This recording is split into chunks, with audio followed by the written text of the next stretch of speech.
basing on our verse for today, Isaiah 49 verse 15.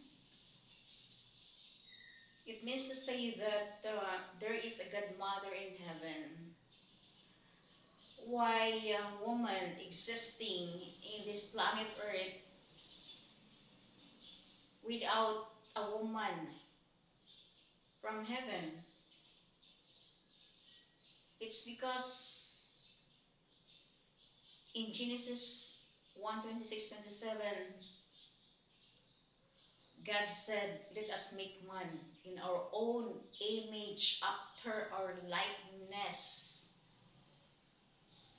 Kung walang babaeng kinopyahan doon sa taas at kasama-kasama ng Diyos Ama sa pag-create sa lahat-lahat,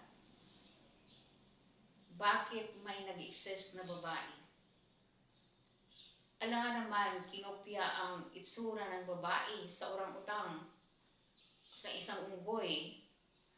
Tayong mga babae, gusto ba natin na ang ating itsura ay kinopya ng mga orang-utang at saka mga unggoy? Ipaglaban natin ang ating pagkababae, pagkananay. Yan po.